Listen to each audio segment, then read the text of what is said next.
$10. That's what I handed the county clerk for a rusted metal shack that everybody in town said should be knocked flat. You've seen a place like it, leaning, orange with rust, weeds up to the windows, the kind of building you drive past and feel sorry for. I stood in front of mine on a cold March morning, coffee going cold in my hand, and I heard my own neighbor laugh and call it a tetanus shot with a roof. But that shack is a warm, dry, fully running home today. No mortgage, no contractor, and I did the whole thing with methods that were written down almost 100 years ago and then quietly buried. Here's what I learned. A rusted shell is not the end of a building. It is the cheapest possible beginning. And the reason nobody tells you that goes back to a government bulletin from 1926 that most people alive today have never been allowed to see.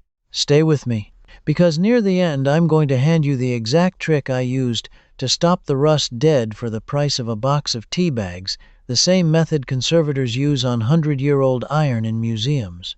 It works on the home you already own. It works on the fence, the tools, the old truck, the shed out back. You don't need to buy a shack to use it. Now let me back up, because for most of my life I did everything the expensive way, and it nearly emptied me. I want you to understand who I was before that $10 shack, because I think a lot of you have been where I was.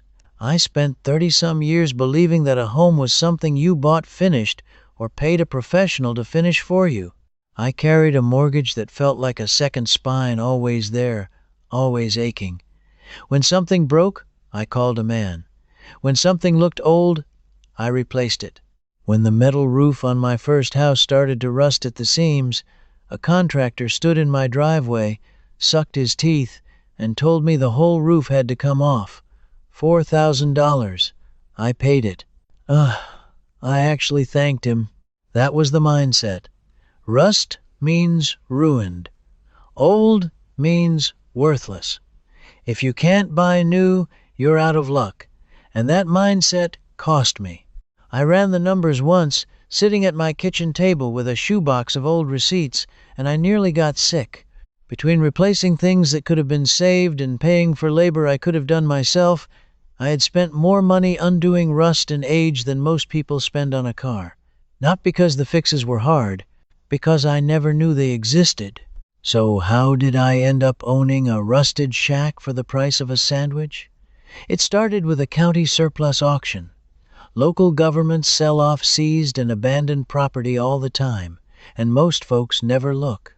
I went for the land, a small, overgrown lot on the edge of nowhere. The shack came with it, listed on the paperwork as a structure of no value. $10 was the minimum bid on the whole parcel. I raised my hand almost as a joke. Nobody raised theirs against me. I drove out the next weekend, fully expecting to bulldoze it. But when I walked inside and knocked on the frame, something surprised me. Under the rust, the bones were solid. The rust was skin deep. The structure, the actual iron and the timber posts holding it up, was straighter and stronger than the 20-year-old house I'd been paying a mortgage on. That's the first thing nobody tells you. Surface rust and structural failure are two completely different things. A steel sheet can look like a horror show and still have almost all its strength, because rust eats slowly, and it eats from the outside in. I took a wire brush to a corner post that looked hopeless, and after 10 minutes of scrubbing I hit bright, sound metal. The orange was a costume. The building underneath was fine, and that made me angry, honestly. Because how many perfectly good structures, how many roofs, how many barns, how many homes get torn down every year over rust that's only skin deep? How many people get told $4,000 when the real fix costs $40,000? Somebody profits from that confusion, and once I started pulling that thread, the whole thing unraveled. If this way of thinking resonates with you, the idea that practical, money-saving knowledge was quietly buried, while we were handed a lifetime of bills. Instead, I put the full collection of these recovered methods into a book. It comes in 3 levels. First wins, for the people who want quick results starting this weekend.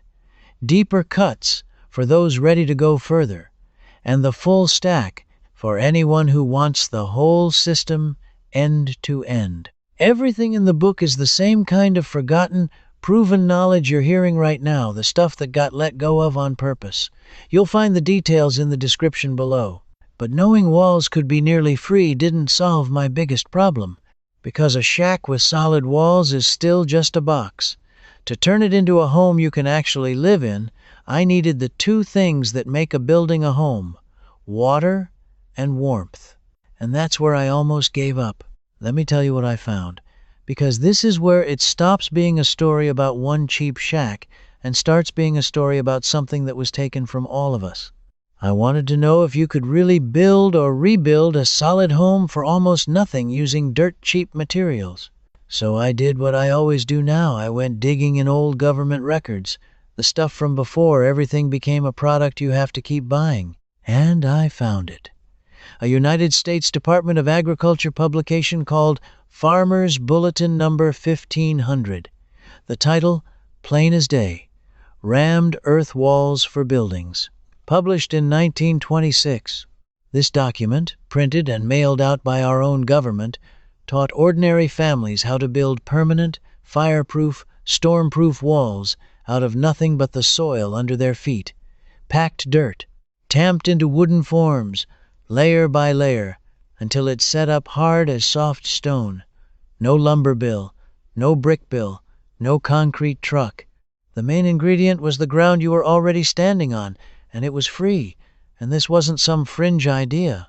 During the 1930s, when money was scarce and pride was scarcer, the Tennessee Valley Authority, a federal agency, actually built a whole neighborhood of rammed earth homes in Gardendale, Alabama, in 1936. They wanted to prove that a working family could own a sturdy house without going into crushing debt. Those homes were studied, measured, photographed, and celebrated. Here's the part that made the hair stand up on my arm. Those rammed earth houses from 1936 are still standing today, still lived in. Almost 90 years later, walls made of packed dirt are outlasting houses built last decade out of glued sawdust and staples. So I asked the obvious question: if our own government proved, on the public record, that families could build permanent homes for almost nothing, why did every one of us grow up believing a home has to cost a fortune? That's the villain in this story, and it isn't one man in a black hat. It's an entire way of doing business that quietly replaced things you could do once for free with things you have to keep paying for forever. Somewhere along the way, cheap and permanent stopped being profitable. A house made of dirt doesn't sell you materials every year. A roof you can save with a wire brush and a box of tea doesn't sell you a new roof, so the knowledge didn't get outlawed with a big dramatic ban. It just quietly stopped being taught. The bulletins went out of print. The skills left with the grandparents, and a whole generation was raised to believe that the only path to a home is decades of debt. That bulletin wasn't lost.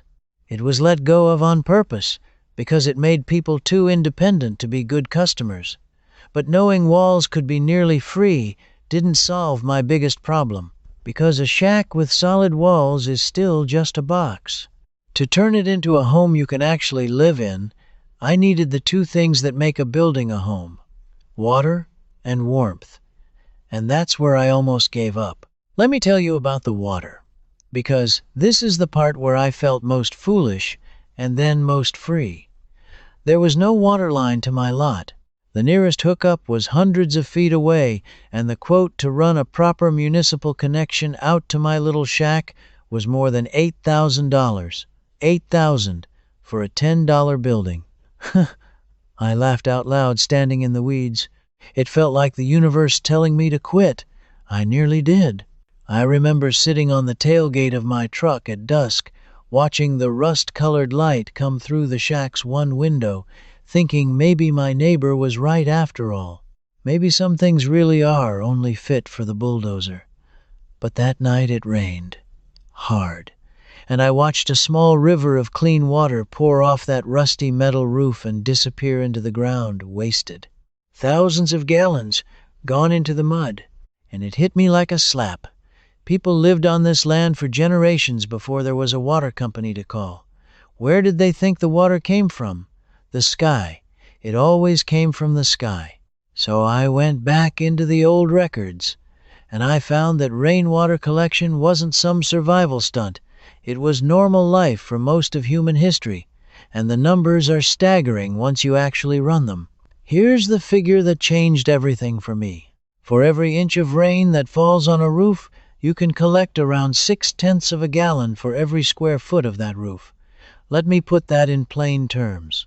A modest roof, in a region that gets a normal amount of rain, will shed thousands upon thousands of gallons of clean water in a single year entirely for free, whether you catch it or let it rot into the dirt like I'd been watching it do. The catching is the easy part: a gutter, a downspout, a barrel, or a tank. The old-timers went one better and built cisterns, underground tanks that stored a whole season of rain. And here's the trick that had been lost: how they made those cisterns hold water without expensive liners or sealant. They used a method called puddling. You take ordinary clay, work it with water until it's dense and smooth, and pack it against the walls, and it swells up watertight. Farm families sealed ponds and tanks this way for centuries with dirt and sweat and nothing else. There are agricultural records going back to the 1800s describing clay-puddled cisterns and reservoirs holding water for decades. I built a simple collection system for less than $100. Gutters off that big rusty roof, a downspout, a screen to keep the leaves and bugs out, and a tank. First good rain, I collected more water than I could use. $8,000 for a water line, and the sky was handing it to me for free the whole time. For drinking, I run it through a simple gravity filter, no power, no plumbing, the same principle as the stone and charcoal filters households used 150 years ago. For everything else, washing, cleaning, the garden, it goes straight to work. I want you to sit with how upside down that is. I was quoted $8,000 to bring me water that was already falling on my own roof for free. Multiply that across every house in the country, and you start to understand how much money depends on us forgetting the obvious, but water was only half of it. Because you can't live in a cold box, and I built this thing in a place where winter means business.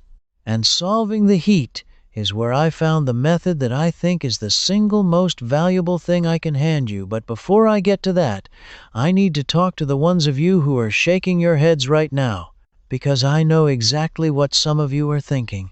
You're thinking, that's fine for a man with an empty lot and a shack to play with, but I've got a regular house, a fixed income, and no interest in building anything out of dirt. This isn't for me. I need you to hear this, because I was wrong about the same thing for years.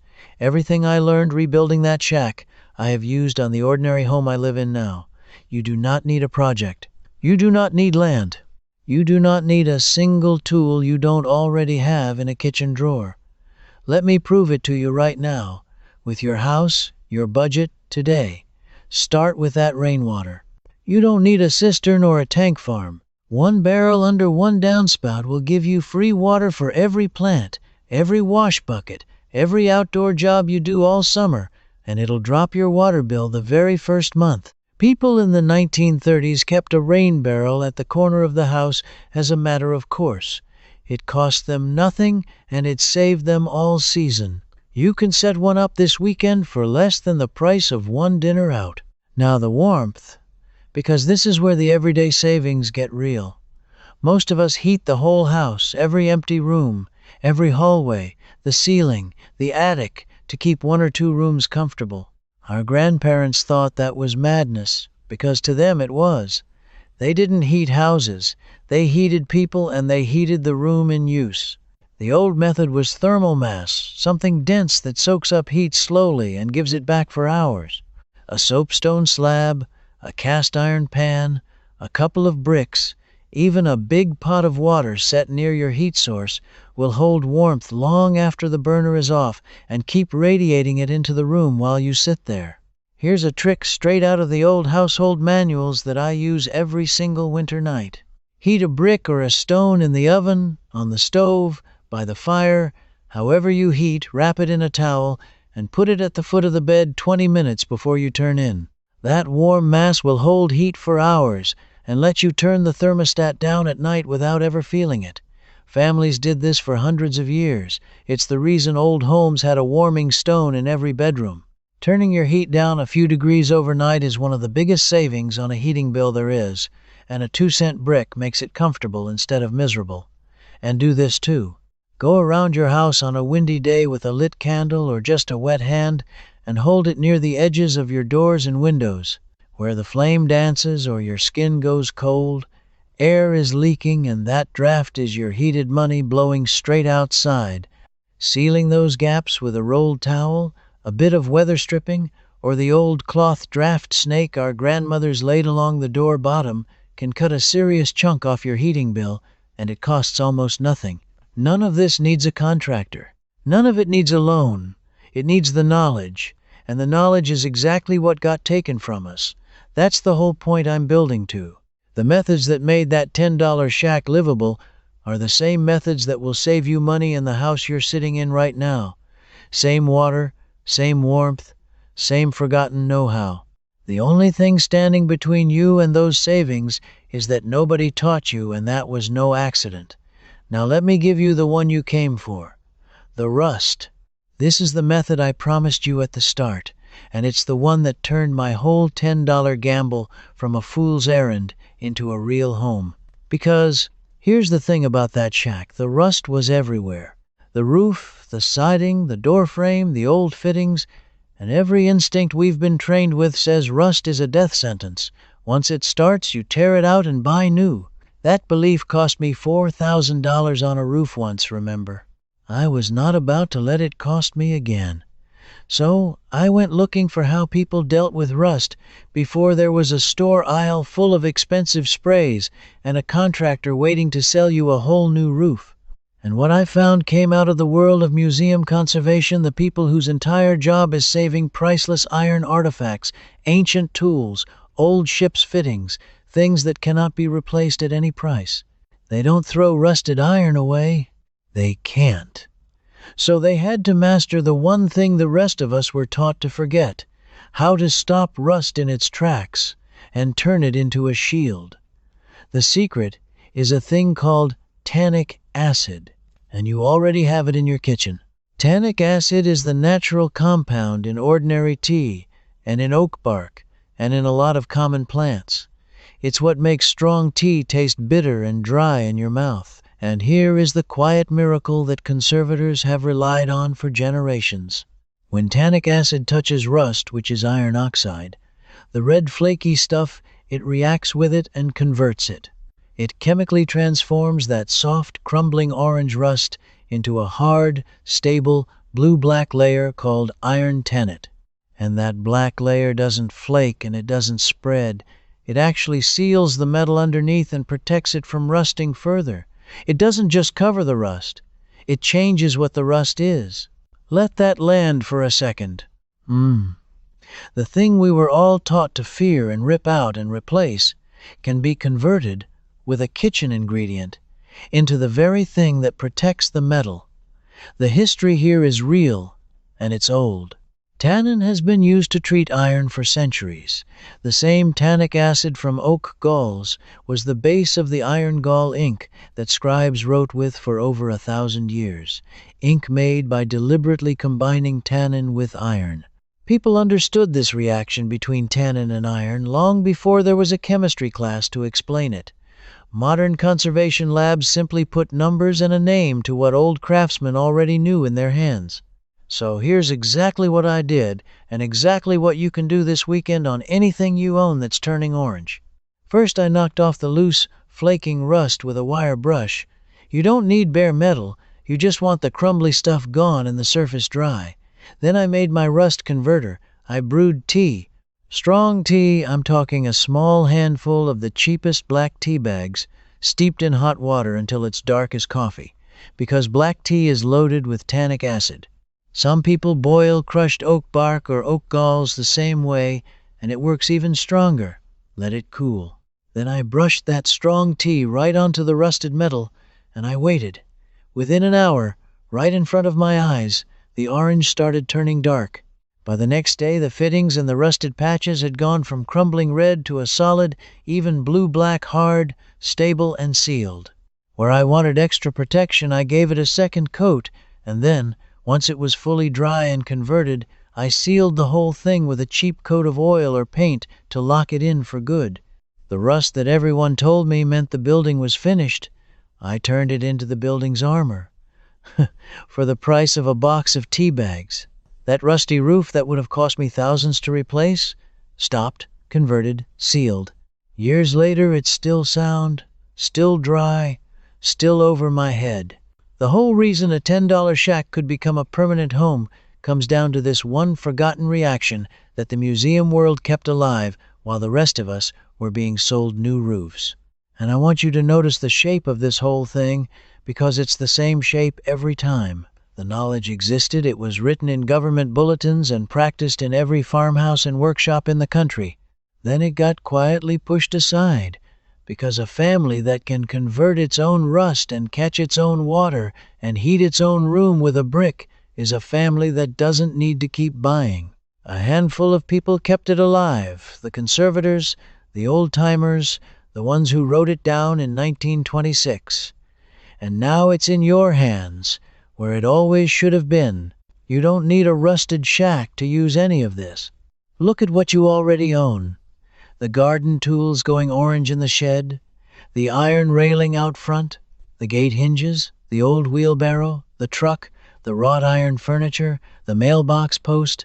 All of it can be stopped and saved with a pot of strong tea in an afternoon instead of thrown out and bought again.